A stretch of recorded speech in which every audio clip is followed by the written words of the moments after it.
The chairman of the Ekiti State Universal Basic Education Board, that's SUBEB, Femi Akinwumi, announced that contractors violating contract agreement would face blacklisting and be required to refund any money paid.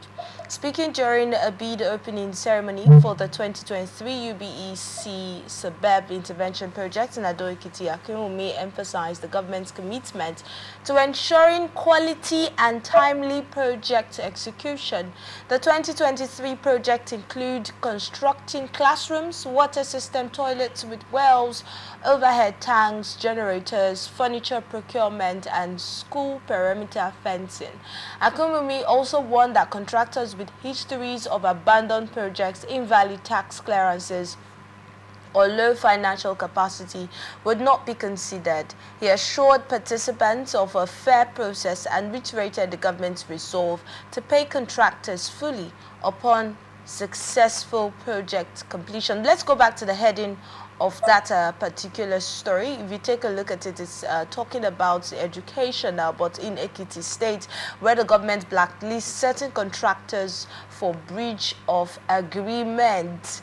Too many contracts awarded and yet nothing. The other day we heard in Delta State when the government of Delta State was complaining that they have not been allowed to carry out to complete some of these federal projects, talking about the road construction now, because the federal government have told them that those projects have already been awarded, the contracts have been awarded, but they are the ones facing the ills of the road, and yet they're not allowed to do anything.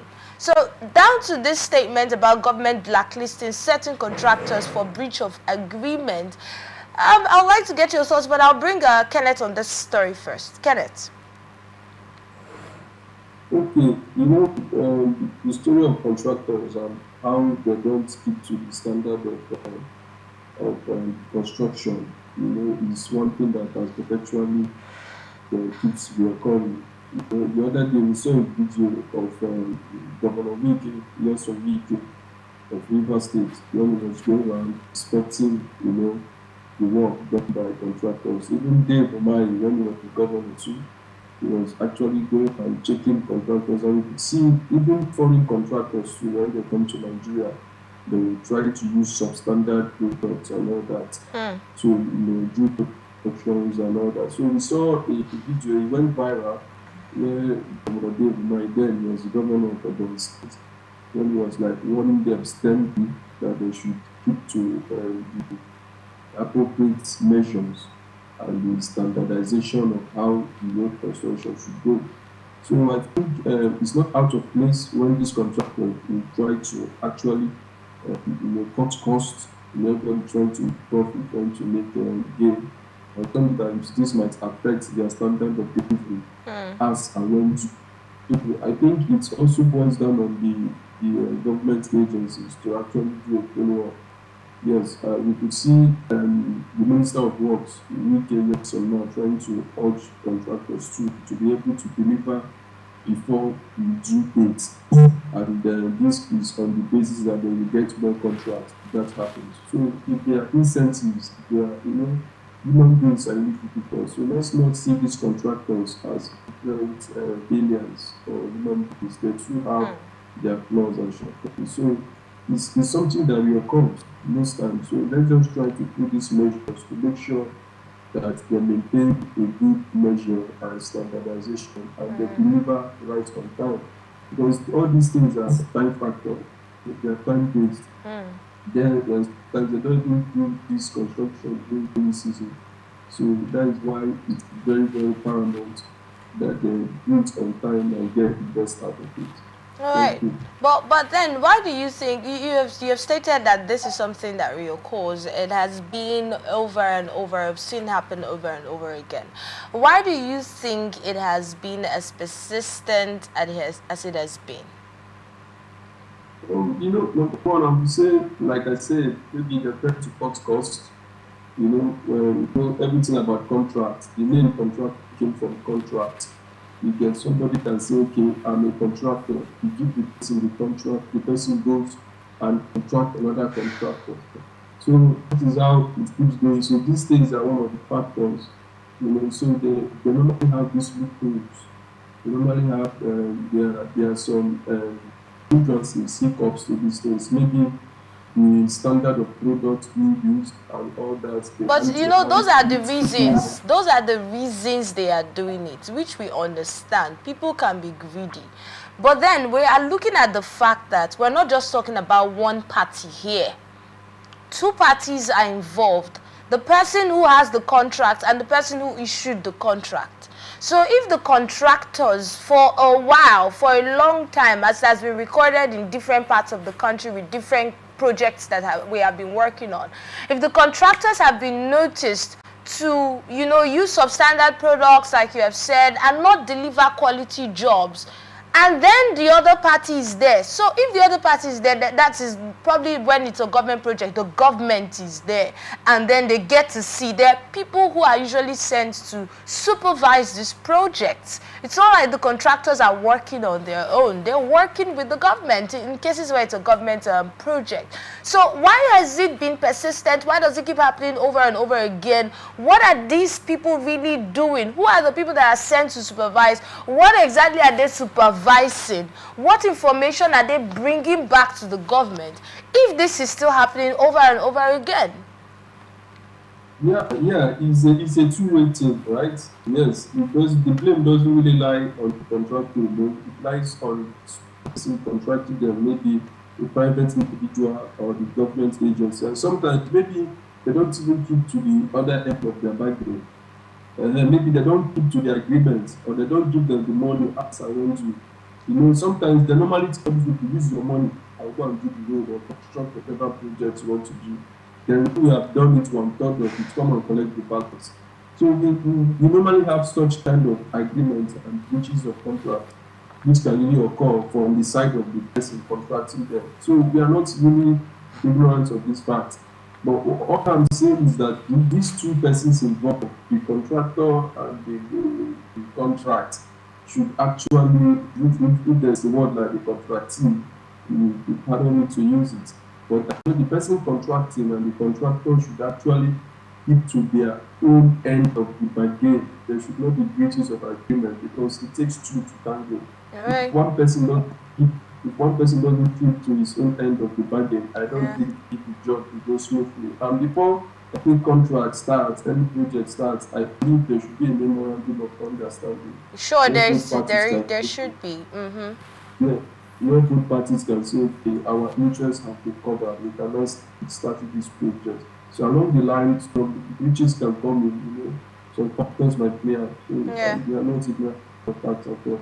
Let's also look at some other factors that have led to this reoccurrence of this menace. That's what I'll call it. Alfred. I don't know. Most of the times I laugh at all of these scenarios, If you have happened to travel outside Nigeria, do other countries give out contracts the way they do in Nigeria? Now, do contractors outside Nigeria behave like the way Nigerians behave? These are issues we should find out. Why is it that we tend to play politics with everything that has to do with we Nigerians? It's like we undoing ourselves. Like he just affirmed, the issues between the contractee and the contractor. The truth is that everything is utterly wrong with the way we handle contracts here in Nigeria.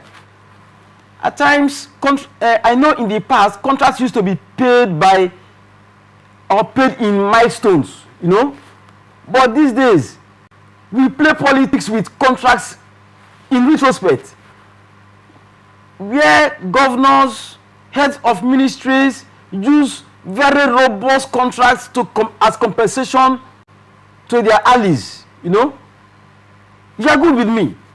If you offer me a contract and I don't meet up with such standard, because I'm even bereaved of ideas, nothing happens. Like they say in Nigeria, governments know they finish.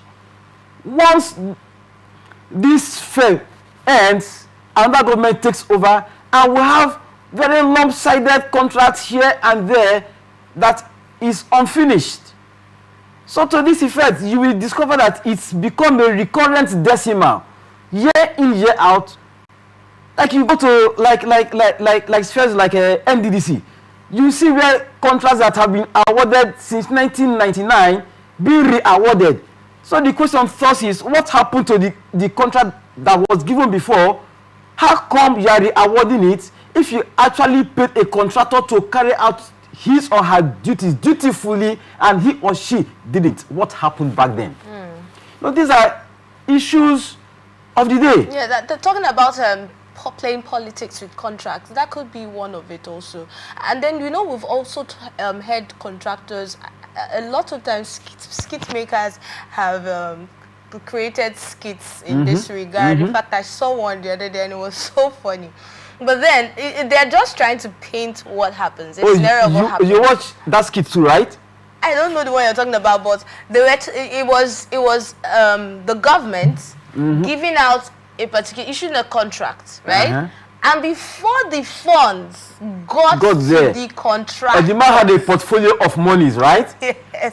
The secretary will take, the gateman will take, the person issuing the contract will take. You understand what happens? That was just like painting a picture of what may be happening in our society at the moment. So when the money gets to the contractor, it's no longer what it's supposed to be. And then what they carry out at the end of the day would be what the funds can, you know, accept, or what the funds can. I don't know if you have, if you actually understand this, or if you actually subscribe to this particular school of thought, Kenneth.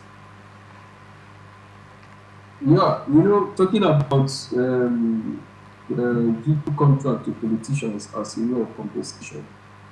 I know it happens. So it falls within what I just said before, that, you know, somebody will tell you that, yeah, I'm a contractor, I can do this, then the person goes, or, you know, all these things happen.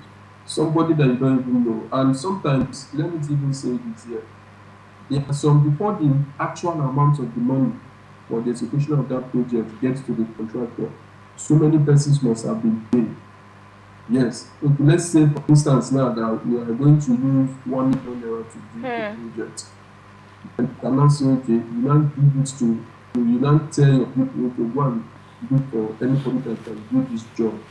Then the person goes out in search of a good contractor that can actually execute that job. Yeah. Then the person comes, maybe the person will now meet the director will now take the person to the manager, the person will now meet the CEO, the CEO will now take the person to the so all those middlemen, yes. Yes, one place, so before the person actually gets to the corner or to the awardee of the contract, you see that once that money is released, the person now starts settling every person on that chain that took him to the contractor, to the awardee of the contract. Before you know, there is little or no money remaining to execute that project. So it happens. These are the normal things that we get before you start seeing substandard projects all around. And sometimes the person, the actual contractor that is executing that project, will be left with nothing. That's happened. You know, government thing now, government project, government, somebody people be filing, you know, rushing to have it because they know there's money. Sometimes there's no money. I just feel this is just business. You see, it's a very carnivorous. And these are some of the factors that we're talking about, yes.